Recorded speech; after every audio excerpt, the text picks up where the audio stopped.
वाराणसी में मंगलवार को भारतीय शिक्षा बोर्ड के तहत 100 से अधिक विद्यालयों के प्रबंधकों और प्रधानाचार्यों के साथ परिचय बैठक आयोजित की गई। इस कार्यक्रम के मुख्य अतिथि मंडलायुक्त कौशला शर्मा थे। उन्होंने भारतीय शिक्षा बोर्ड की आवश्यकता पर बात करते हुए कहा कि यूरोप का विकास हथियारों से हुआ है, जबकि भारत का विकास विचारों से हुआ है। उन्होंने भारतीयता और भारतीय मूल्यों को महत्व देने की बात की और बताया कि भारतीय शिक्षा बोर्ड का उद्देश्य इन्हीं मूल्यों को फैलाना है। उन्होंने डॉक्टर अंबेडकर का उदाहरण देते हुए कहा कि उन्होंने देश छोड़ने की बजाय भारतीय सनातन परंपरा को अपनाया।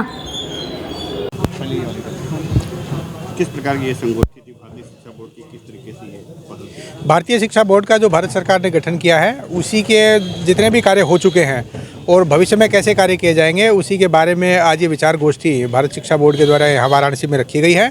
और यहाँ जितने स्कूल्स हैं उनके मैनेजर्स, प्रिंसिपल्स या शिक्षाविद जितने भी हैं पूरे वाराणसी से जुड़े हुए, उनको यहाँ आमंत्रित किया गया है ताकि पूरे बोर्ड की रचना की जानकारी, उसके साथ साथ जो उनके द्वारा विकसित जो पाठ्यक्रम की जो विषय वस्तुएँ हैं उनकी जानकारी और आगे भविष्य में कैसे इसको टेकअप किया जाएगा, उनकी सारी जानकारी दी जा रही है। और एक बड़ी सार्थक चर्चा हो रही है कि भारत को भी अपना जो खोया हुआ अस्तित्व है, जो किसी प्रकार से अलग अलग समय में नष्ट हुआ है, उसको पुनर्जीवित करने के लिए कितने अच्छे प्रयास हो रहे हैं। और अब आगे समय आ गया है कि भारत स्वयं अपने विकसित किए हुए ज्ञान के ऊपर खुद का राष्ट्र का निर्माण अब एक नए सिरे से करें और साथ ही पूरे विश्व को भी एक उसका प्रकाश आगे प्रसारित कर सकें। तो बड़े ही सार्थक गोष्ठी हो रही है और बड़े सार्थक विचार यहाँ पे व्यक्त किए जा रहे हैं।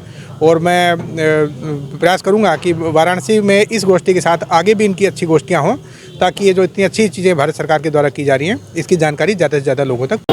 और आज भारतीय शिक्षा बोर्ड जो कि भारत सरकार का और पतंजलि दिव्य योग मिशन का संयुक्त उपक्रम है, बनारस और आसपास के जो विद्यालय हैं उनके प्रबंधक एवं प्रधानाचार्यों के साथ विचार विमर्श बैठक रखी गई। ये जो बैठक हो रही है, इसका पीछे का उद्देश्य क्या है?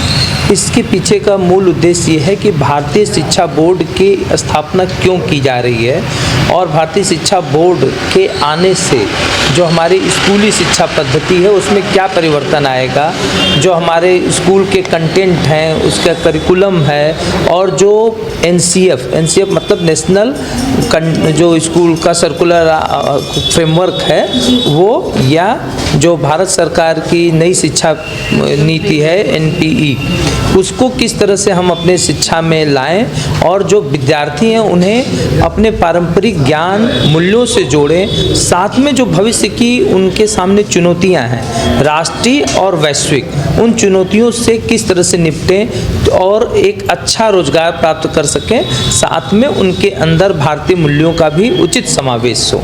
क्या खाली काशी के स्कूल के लोग हैं या जनपद के और भी स्कूल भी शामिल हुए? बिल्कुल इस कार्यक्रम में आसपास के जो गाजीपुर है, जौनपुर है, आजमगढ़ है, भदोही है, मिर्ज़ापुर है और वाराणसी के तो हैं ही हैं, लगभग 150 स्कूल के प्रबंधक प्रधानाचार्य आज सम्मिलित हुए हैं। कितने टोटल जिले हैं? इसमें तो पूरा भारतवर्ष ही है। आज के कार्यक्रम को हम लोग 5-6 जिलों पर केंद्रित करके कर रहे हैं और आज के कार्यक्रम का जैसा कि आप लोगों ने देखा है कि उद्घाटन जो है माननीय आयुक्त वाराणसी कौशला शर्मा जी ने किया है और इस विषय पे पूरी जो प्रस्तावना है भारतीय शिक्षा बोर्ड के जो एक्टिंग चेयरमैन है, कार्यवाहक चेयरमैन है डॉक्टर नागेंद्र प्रताप सिंह जी, उन्होंने रखी है। तो ये जो आज बैठक हो रही है, जो भी आपकी समस्याएं हैं, क्या ये आज मतलब परिणाम निकलेंगे या निस्तारण मिलेंगे आपको? बिल्कुल हम लोग उम्मीद करते हैं कि यहाँ से एक शुभारंभ होगा अब भारतीय शिक्षा पद्धति में सुधार का, तो वो सारी चीज़ें यहाँ से शुरुआत होंगी। तो ये जैसे ये आज जो बैठक होगी, आप लोग जो अडॉप्ट करेंगे, तो क्या ये बच्चों को भी मतलब आप लोग सर्कुलेट करेंगे? बिल्कुल इसी शैक्षणिक सत्र से जो कि अप्रैल से शुरू होगा, हम लोग इसे अपने विद्यालयों में लागू करेंगे और हमें उम्मीद है कि एक नया भारत विकसित होगा इससे।